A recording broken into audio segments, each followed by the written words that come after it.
Ellen Consolver. She started her career in a New York law firm before working her way up to become a leading figure in the global oil and gas industry. But how did she make it in a very male-dominated industry? Kay Ellen joins me now. Well, Kay Ellen, you have an incredibly impressive background in oil, gas and mining. But although we might not like to admit it, this is a very male-dominated industry. How did you get to the top? I began, as you said, as an attorney. So you come in with a very specialized kind of knowledge and can use that to help your business colleagues.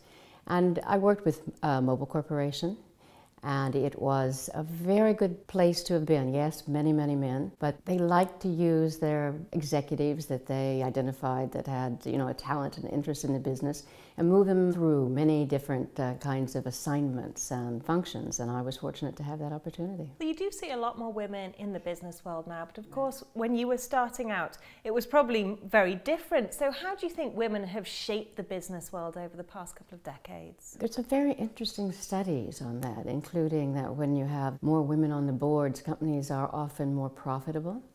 I think they've helped very much in increasing teamwork. Certainly in the oil industry, they've started in some of the very important staff functions like finance, which is absolutely crucial, human resources, but they're also petroleum engineers, chemists, research, and they bring, as anyone does with a diverse background or a different nationality, being a different gender, it brings about diversity of thinking and new ways of solving problems. The oil and gas industry is said to have some questionable dealings.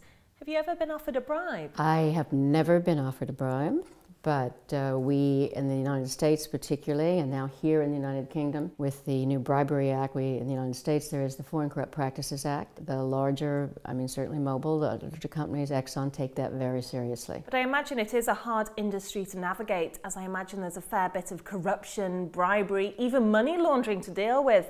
So how do you even approach this? One of the things you have to look at, and there has been a company, Walmart, in the United States. The New York Times exposed that it began its Mexican store openings based on bribes, $19 million of bribery. To date, the company has spent almost $500 million, not even fines yet, in investigating what went on, legal fees, developing new compliance programs. So one has to step back and ask, is that worth it? And I think when these stories come out more, that executives who are on the ground and thinking that's the only way they can get business may step back and reconsider. So what would you say are the top challenges that CEOs face today? Cybersecurity is a tremendous threat and has to be dealt with, and that's not an inexpensive undertaking. And through your experience, how do you find are the best ways to motivate a board? Really educating, they're making sure the board is educated in your business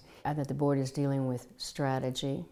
It can be quite a change for someone who has been a hands-on executive to come on to a board and look at the strategy. One of the real challenges is not to be caught in the quarterly, the day-to-day, looking at the finances. How did you do against budget? How was your relationship under the regulatory rules that you're working through last quarter? But to change your thinking, to think out about where the budget should be, where the disruptions are going to be, and how to handle them. CSR is an area you specialize in. What would you say is more important today, morals or profit? And do men and women have a different approach to this? Morality doesn't exclude profits. I think that women can add a perspective of what I would call maybe perhaps more of a 360 perspective of understanding what the impact is. Like if you open stores based on bribery, if you don't take care of your communities, that is going to come back and impact your profits.